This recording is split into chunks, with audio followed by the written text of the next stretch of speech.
Guys, like, comment, subscribe, share the video, especially if you love MMA as much as I do. I've kind of already talked about how I think this fight would go, but I didn't give a straight up prediction, like making a prediction out of it.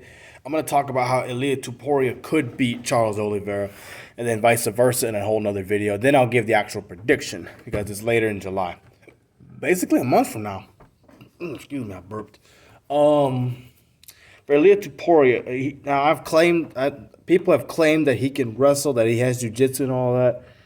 Until I see him actually applied on a high-level Brazilian jiu-jitsu guy or someone who's got a really good ground game, like submissions and grappling and all that good stuff, submission, defense, offense, I'm not gonna believe it. Okay, look, I'm not saying Topuria doesn't have it, but I have seen him a lot more effective as a striker and like a sniper. He picks his shots. He doesn't just gas out, which is why I anticipate him to do with Charles Oliveira. Charles Oliveira does have a lot of knockouts in his career and submissions. But if you had to look throughout his whole career in big fights, where has he been most vulnerable? It's when he gets dropped with something big. Look at his first fight with Michael Chandler. Michael Chandler dropped him and could have finished it, but he didn't. He ended up getting Charles ends up coming back, drops Chandler, knocks him out. Fast forward to Charles's first lightweight title defense against Dustin Poirier, who I talked about yesterday with Max Holloway. Poirier hurt him in that fight really badly with a punch, but then Charles comes back, gets him to the ground, and chokes him out and submits him. Fast forward to Justin Gaethje. Speaking of Justin Gaethje, Charles Oliveira fought him 3 years ago, and Charles Oliveira never lost his belt. Fun fact, the UFC took his belt because he was half a pound overweight. And for those that have just come to my channel, in the UFC, they have weigh-ins. The weight limit for lightweight is 155 pounds. And if you're a champion, you get the belt taken away. If you were the challenger fighting for the championship, you can't win the title if you don't make weight. It becomes a non-title fight, and I think you give part of your money to the other guy, win or lose. That's how it works. So Charles Oliveira went through that, and he got his belt taken away.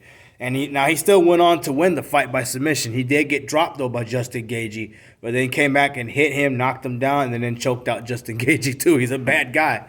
And then he got hurt against Islam and unfortunately was not able to bounce back after that. So if I'm Topuria, I'm looking to hurt him and pick him apart and not pounce on him right away and try to finish it. Because Charles Oliveira has shown a lot of resilience and a lot of toughness throughout his UFC career. He's fought over 10 years, over a decade in the octagon. He's a bad, bad man. He's dangerous. He's got victories over Poirier, Gaethje, Benil Dariush knocked him out while Dariush was trying to take him down, actually, by the way. And he has beaten Tony Ferguson when Ferguson was still relevant as a top 10. I'm not saying Ferguson's not relevant or not important. He's one of my favorite fighters ever. I was watching that guy when I was in 10th grade. But, Tony Ferguson went through an 8-fight losing streak. He was supposed to get the title fight with Khabib 5 years ago, and then the COVID thing happened, and then he just went on that big losing streak. Well, while Ferguson lost to Gaethje 5 years ago, around this time, he fought Oliveira in December of 2020 and got dominated. Charles Oliveira is just dangerous. So for Topuria, he needs to keep that fight standing. He does not need to get into a brawl, a wild fist fight with Charles Oliveira. He needs to pick his shots and pick his moments and not look for a quick finish. He also needs to recognize and I think he will, drop Charles Oliveira. Do not charge in and try to blast away and put him out of there.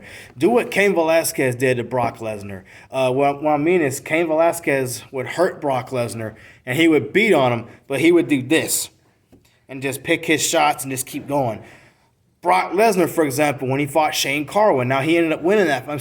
Shane Carwin, when he fought Brock Lesnar back in 2010, he did this to Brock the whole time, eventually just wore himself out and then ended up losing that fight. So if Topuria ends up doing that, he should be fine. I think he could knock out Charles Oliveira. I think he does. I think he gets a third or fourth round knockout. I'm not saying he can't do it a lot sooner. Obviously he can. Look at what he did to Holloway. Look what he did to Volkanovski. But Charles Oliveira also has good Muay Thai. He has good stand-up. Muay Thai is someone who throws a lot of strikes, by the way. Had some Subway earlier. Oh, excuse me. But yeah, if Topuria wins this fight, it's going to be by a TKO or a flat-out knockout. It's not going to be from a fist fight, back-and-forth brawl. It's going to be him picking his shots, measuring Charles Oliveira, looking for Charles to overextend or leave himself vulnerable, and then boop, put him out with a big punch. That's how it would happen.